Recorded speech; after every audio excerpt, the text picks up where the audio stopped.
Welcome to the Great Detectives of Old Time Radio. From Boise, Idaho, this is your host, Adam Graham. If you have a comment, email it to me, box13@greatdetectives.net. Follow us on Twitter at Radio Detectives and become one of our friends on Facebook, facebook.com/Radio Detectives. Well, before we get started, I want to let you know this program is brought to you by the financial support of our listeners, and you can support the show at support.greatdetectives.net. We're going to play today's episode of The Amazing Mr. Malone, and just before I get started, I want to caution you that this episode is, I'd consider it especially violent, so maybe I would probably say parental guidance strongly cautioned. But let's go ahead and take a listen to today's episode, The Dude. The Amazing Mr. Malone.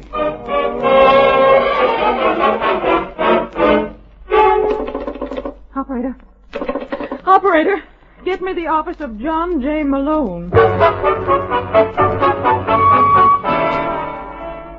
We now present The Amazing Mr. Malone, an exciting half hour of mystery and suspense, starring John Saul as the lawyer, whose practice before every type of bar has become a legend.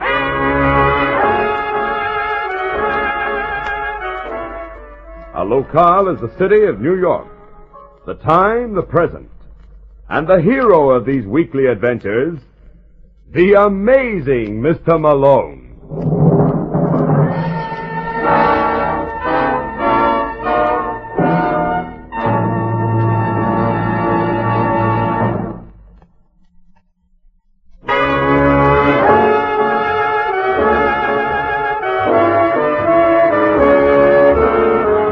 Malone's the name, John J. Malone, attorney and counselor at law. And one of the things this business has made me is an expert on cliches. Take the one that goes, money never made anyone happy.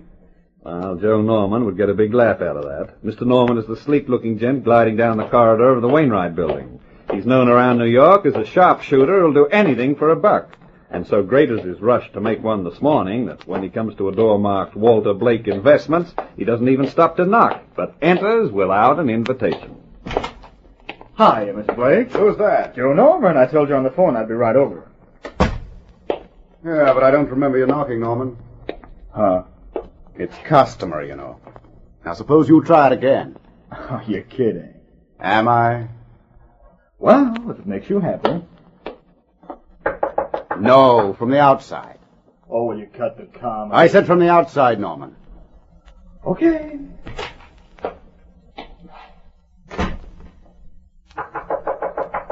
Who's there? Joe Norman. Come in. That's much better. Yeah. You're probably wondering why I did that. Well? I just wanted you to know I allow no familiarity from people I employ or am about to employ. Is that understood? Yeah. Sit down. You said something on the phone about about a proposition that might interest me. Mm-hmm. What would it be worth to you if I got Paul Manfred out of your hair? What makes you think it'd be worth anything? Well, you, Manfred, and Dude Kendall run practically the whole town. So I figured if I could get Manfred out of the way, you'd have a clear field. You admit there are three of us. What about Dude Kendall? Maybe it could even be arranged for Dude to take the rap. Mm-hmm. Go on. Well, I think I can lead Manfred into a trap. How? He won't go anywhere without a bodyguard? He would, if I promised him a shot at you. What do you mean, Norman? Suppose I phoned him and said that I was setting up a trap for you. Only when he gets there, we spring it on him. That's the idea. What do you think? It might work. Of course it will. Is it worth $10,000 to you? 5. Oh, come on, Blake. I'm taking quite a chance here. 5,000, Norman, and not a penny more.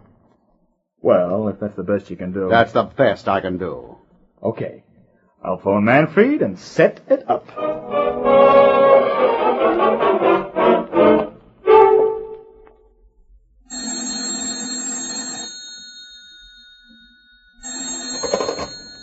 Hello? Mr. Manfred? Yes? Joe Norman here. I was just up to see our friend, Mr. Blake. How did you make out? He went for it hook, line, and sinker. What did you tell him? Just what we agreed on. That we would ambush you and see Dude Kendall got the credit. That's very nice, Norman. Satisfied? Not quite. What's the matter now? You're not exactly what I would call a trustworthy type, Norman. How can I assure myself I won't be double-crossed? You got my word, Mr. Manfred. That's why I asked the question. Well, Blake promised me $15,000 for the job. Yes? You promised me 20? No, I promised you 10. Well, I thought it would be worth an extra 10 to you for the insurance angle. That way, you know you can depend on it. You'd sell out your own mother, wouldn't you, Norman? Well, the price would have to be right, but that's beside the point. What about Blake? Deliver him at the stipulated place and at the stipulated time, and we won't quarrel about your fee.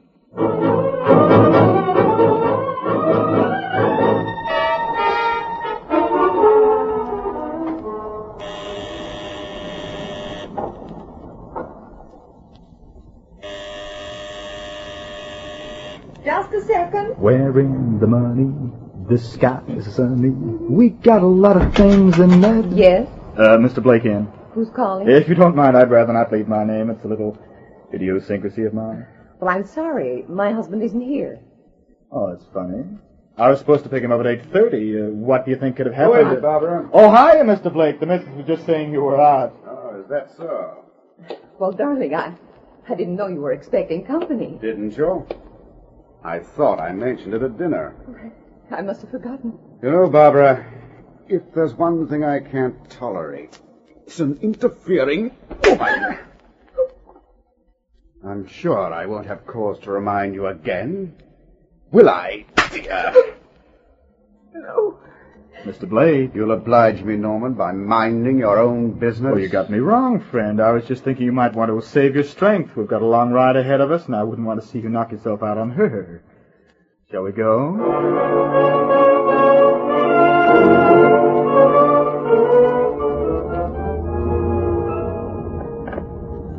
How much further is it, Norman? About a quarter of a mile up the road. You know where the Phoenix Bridge is? Yeah? Well, it's just this side of it. What time will Manfred get there? 10:30. I thought I'd give you plenty of time to look around. Well, that was wise. I told you I'd take care of everything. Have you figured out yet how Dude Kendall is going to get the credits? Yeah. You know, the dude has everything he wears custom tailored. Well, I scouted around and found out who makes his gloves. I thought it might be a nice touch if they discovered one right next to Manfred's body. Have you got it? Yeah, right here. It's a little gray suede number. Must have cost him at least $40 or $50 for the pair. How did you get it? You know me. I got connections everywhere. You better slow down. We there? Uh-huh. See those bushes? Yeah. Well, park your car in there so it won't be spotted from the road.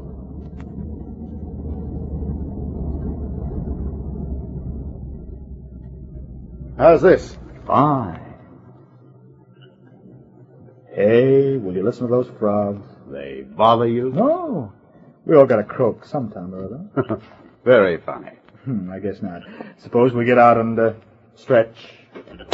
Wait till I make sure I've got my gun. Don't bother, Mr. Blake. Manfred. May I suggest you take Norman's advice? Get out and stretch. You dirty little double-crosser! I am see it from my side, Mr. Blake. A guy's got to look out for himself. And he made the best offer. Yes, you can't blame him, Blake. Norman's a very mercenary fellow. And now, if you'll forgive me for rushing you... No, Manfred!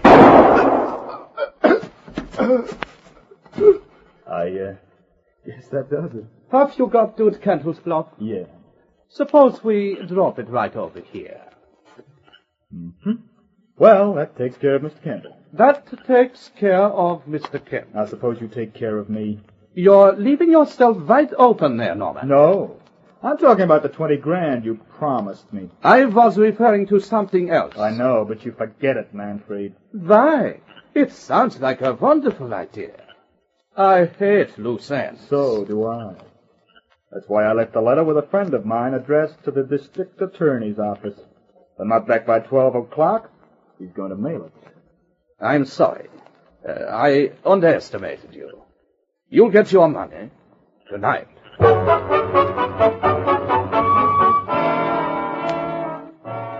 3 hours later, the police discovered the body of Walter Blake on the small dirt road 12 miles out of New York. But the first I knew of it was the following morning when I was awakened out of a deep sleep. Through half-closed eyes, I peered at the alarm clock. It was 5 a.m. There was no good reason why I couldn't turn around and grab another couple of hours of shut-eye. No good reason. Except two fellas with two awfully big guns, and they had 'em aimed right between my eyes. Good morning, Counselor.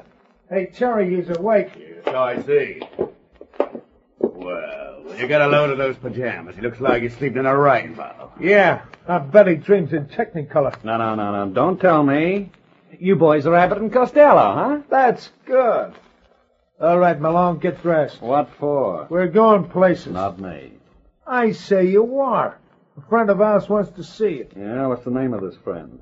You'll find out soon enough. Well, let him phone my office for an appointment. Now, if you'll be good enough to leave without slamming the door, I'll go back to where I was. I said, get up. I wouldn't do that again, mister. Then don't give me any cause to. Hand him his pants, Terry. Yeah. They could stand a pressing, huh? Give me a towel, Terry. Okay. Yep. What's the idea of tearing it? We're going to blindfold you. You mean you woke me up at 5 o'clock to take one of those cigarette tests? Boy, this guy really cooks with gas. Well, you'll have to forgive me, girls. I'm not at my best at this hour. Why, you grab him, Terry. Yeah. Come on, Malone, behave. Don't roll it. Come here, through you. Okay. Yeah. Call his arms behind him, I Terry. got it. Oh. What was the big idea, Malone? Oh, nothing. I generally start my day with setting up exercises. That's funny. So do I. If there's one thing I can't stand, it's a fight.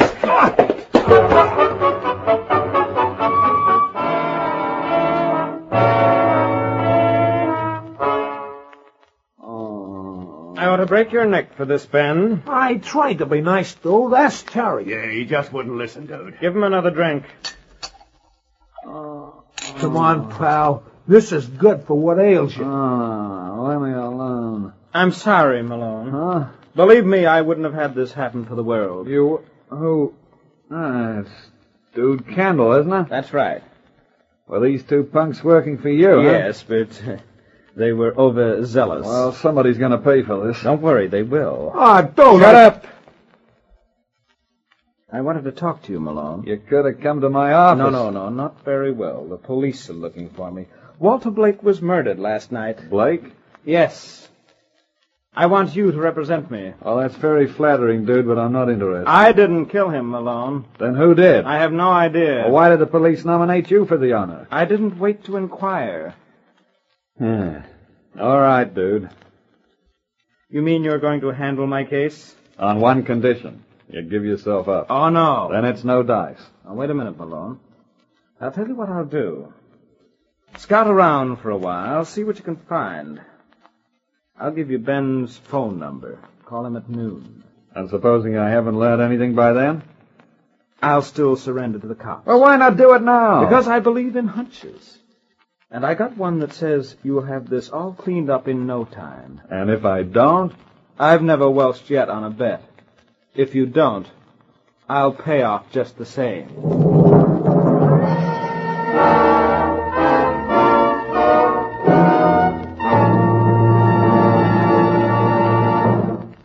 Before returning to the amazing Mr. Malone, a few words from your announcer.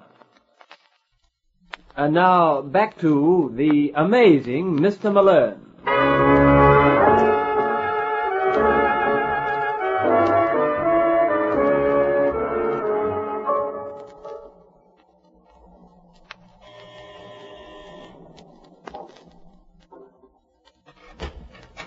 Yes? Mrs. Blake?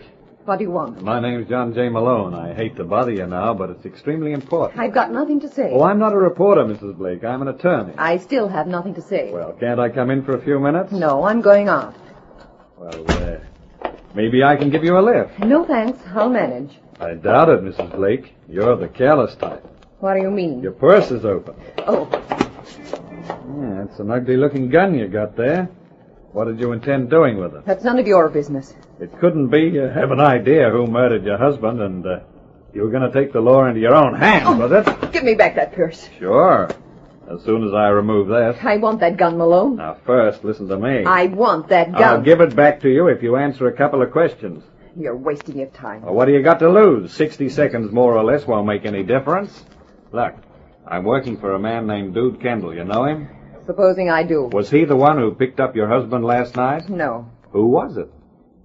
Man I never saw before. What did he look like? Why should I tell you? Well, it's obvious you don't know his name. Maybe if I had a description, I could help you out, huh? Well, he was slim, about 5'8". He was obviously proud of his hair. He kept patting it down in plaits. That could fit a million people. Wasn't there anything different about him? No. Come on, Mrs. Blake, think. Well, it seemed to me that the little finger on his right hand was stiff. Sounds like Joe Norman. Norman? Obviously, it registers. No, I was thinking of someone else. You're lying, sweetheart. I tell you, his name wasn't Norman. Now, may I have my gun? If you don't mind, Mrs. Blake, I think I'll keep it for a little while. You promised me I guess I can't be trusted. Well, that's all right, Mr. Malone.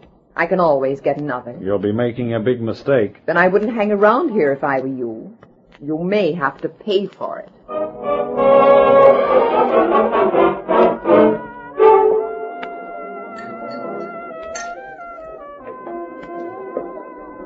Hiya, Malone.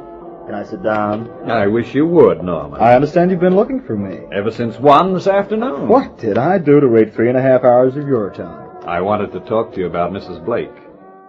Mrs. Blake? Yeah, she's awfully peeved at you for walking off with her husband last night. And I thought I might be doing her a favor. Then you were the man, Will you stop acting like Mr. District Attorney? Sure, I was the guy, I admit it. I picked up Blake at 8:30 and left it a half hour later. You're lying. Well, just between us boys I am, but you never could prove it. What are you up to, Norman? I just want you to realize that I can be a valuable man to you. You think so? I know so. You're representing Dude Kendall, aren't you? Well? Well, would it be worth 25 grand a dude for me to save his hide? How do you propose to do that? Well, suppose I got up on the stand and told a story how I arranged a meeting between Walter Blake and Paul Manfred for last night. Who? Manfred. Go on. Naturally, I didn't know what Manfred had in mind. He told me he wanted to see Blake on a business deal. You can't imagine how surprised I was when the fireworks started. You'd better come with me, Norman. At your age, Malone, I was just supposing. Get smart and I'll deny the whole thing. But you're willing to tell that story for $25,000, huh? What do you say? I'll have to talk to my client. Yeah, you talk to him, Malone, but tell Dude it's much more important for me to talk. And I'm not opening my mouth until I see that dough on the line.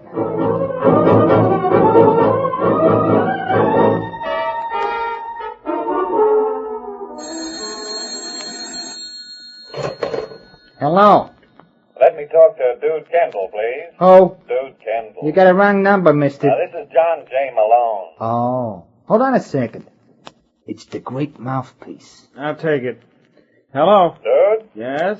I want you to meet me at my office in an hour. What for? So I can turn you over to the police. Are you out of your mind? Don't you get it? I can clear you of Blake's murder. You know who did it? Yeah. Who? I'll tell you when I see you. You gonna play ball? Well, this is against my better judgment, Malone, but I'll be there.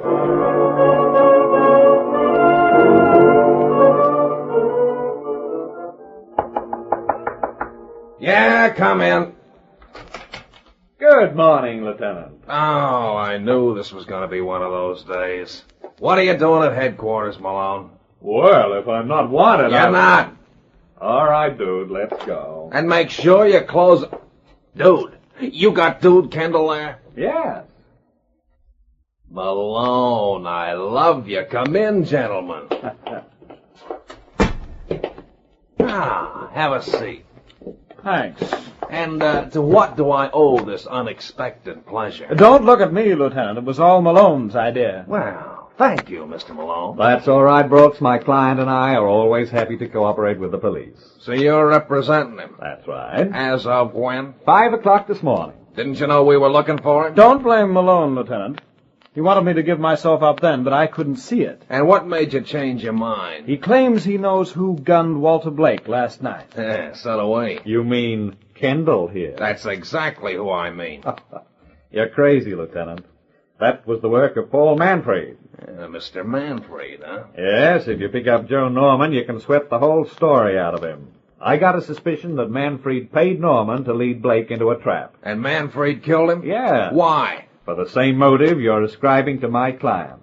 Manfred was one of the 3 biggies in this town. If he killed Blake and hung it on Dude's door, that would make him number 1. He's probably laughing up his sleeve right now. I doubt it, Malone. Well, why don't you pick him up? We have. What did he have to say for himself, huh? Nothing. If you give me 5 minutes alone with him, Lieutenant, I can guarantee you results. That's just the trouble, dude. I think you already had your 5 minutes alone with him. All right, Lieutenant, let's have it. Manfred's dead, Malone. Dead? Yeah. D-E-A-D, as in murdered. And you think Dude here... I think Dude killed them both. That's why I'm so grateful to you for bringing him right to my door. I don't see how I could have managed without you. That's Malone for you, the helpful type. How many other lawyers would do for their clients what I did? Not only did I deliver mine to the police, but I even strapped him into the chair. And while Lieutenant Brooks beamed on me as though I was his favorite child, Dude got out of his chair and started for me, and the light in his eyes wasn't gratitude. I'll fix you for this, Malone. I'll fix you for the last thing I do. No. Take it easy, Dude. Believe me, I had no idea. You had no idea, you dirty double-crosser. That'll do. Go on, Lieutenant. Tell him I knew nothing about Manfred's murder when I brought him down here. You think I'd believe him? I know how close you two are. Don't talk like a chump. Lieutenant, what makes you think Dude here killed Manfred? The same kind of logic that tells me he killed Blake. And suppose I could prove he didn't kill Blake? How? I couldn't have. I wasn't even in town all night. That's a lie. One of my men saw you at the Club 91 around 8 o'clock. How does he know it was Dude? Those clothes he wears give him away. He was a symphony in brown, they tell me. Yeah? Were you at 91, Dude? Well, yes, but I went straight home from there. Yeah? Does this belong to you? Where'd you get that glove? Then it is yours. Well, Don't try to kid us. We got the man who made it. Where did you find it, Lieutenant? About 8 feet away from Walter Blake's body. What? It's a frame! Don't make me laugh. I'll prove it.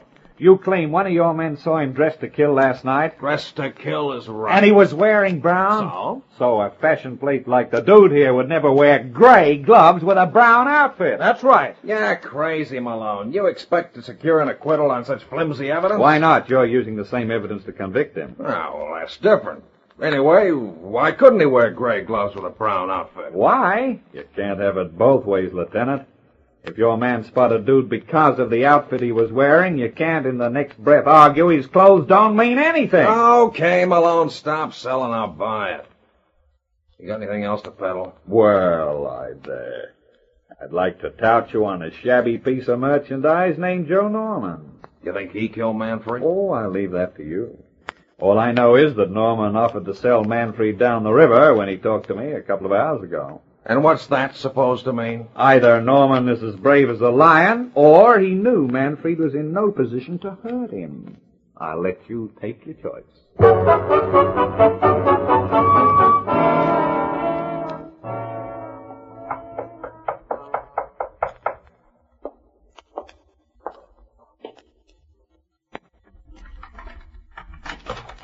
Yeah. Good evening, Mr. Norman. Who the devil are you? Don't tell me I changed that much in 24 hours. Oh, sure. You're Mrs. Blake? Come in. Thank you. You know, a girl like you shouldn't wear black. It don't do a thing for you. I believe I had you to thank for that. I don't follow you, honey. You led my husband into a trap last night. You're nuts. You may be right, Mr. Norman. I won't argue the point. Now, put that gun away, baby. You don't know how easy those things go off. Don't I? Hey, what goes goes on here? Hey, will you look at that? It's Joe Norman, isn't it? Yeah, get out of the way, dude. You better let me have that gun, Mrs. Blake. Sure. I won't need it anymore. All right, Norman, get up. What? Yeah, she's a lousy shot. I'll have to take her down to the pistol range and see she gets some practice. Come on, Norman. Quit faking. Leave me alone. Give me back that gun. Whoa, sweetheart, whoa. We only allow one chance to a customer. Am I next? Take it easy, dude. The law gets first crack. All right, Norman. Where were you at 4:30 this afternoon when Manfred got himself bumped? I don't remember. Oh, that's good. That's very good. Yeah, well, where were you, Mrs. Blake? That'll do, Norman. Well, you're not pinning this on me. She had the best motive in the world to kill Manfred. Why? He murdered her husband. And how would you know that? I was there. Asked Malone. I told him how it happened. I thought it was a business deal. I'll bet. You gotta believe me, Lieutenant. I didn't even know Manfred was dead. Didn't you tell me you'd be willing to testify against him? Sure. I wasn't worried. I knew they'd get a conviction and put him away. But you don't remember what you were doing when Manfred was killed. Well, give me a little time to think. Suppose someone threw that question at you. I'd answer I was with Malone at his office. Wait, I got it. Yeah, I was in Charlie's. You can ask Gene Rogers. He was with me. You're lying, Norman. You couldn't have been. Can you prove that, Malone? Positively. Then he killed Manfred. Oh, I didn't say that. I just said he wasn't at Charlie's. As far as Mr. Manfred's murder is concerned, we've got Dude to thank for that. What are you babbling about? No, there's no reason to be angry, Dude. A clothes-conscious boy like you'll love it at Sing Sing. Wait till you see the styles they're showing. Striped pants with a slit down the side. They tell me the effect you get is positively electrifying.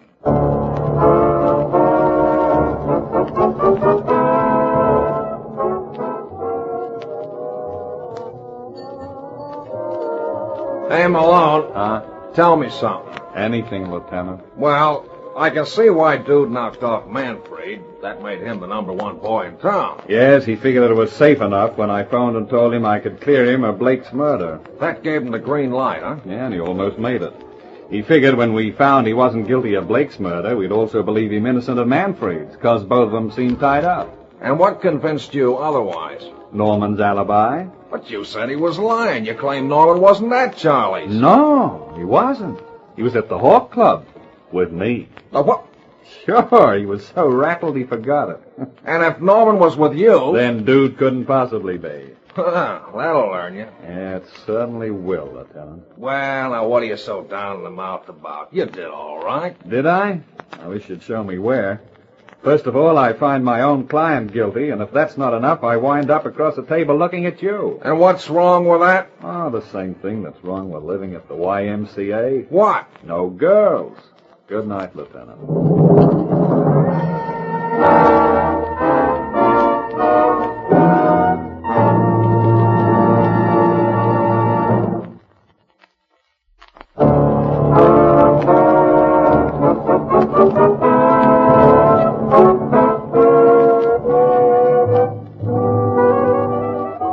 And now, once again, back to the amazing Mr. Malone. Pick me up at my office at this time next week, and I'll unfold another of my grisly stories. Till then, good night.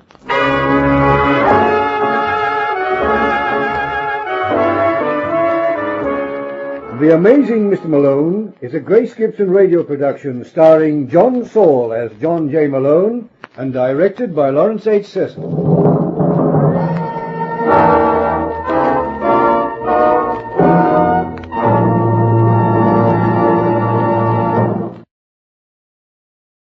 Welcome back. Well, I warned about the violent parts of this episode, and this was one where I think some of it was just gratuitous. In terms of actual plot, though, this is one we've heard before, with the twist of it turning out that the client, initially innocent of the murder in question, commits another murder just because they can. That type of twist is clever once. Repeated doesn't work as well. I should say that content issues on the show are not the fault of the Australians. These were actually ABC scripts appeared in the United States. They were just reenacting them. Next week is actually our last week of this series.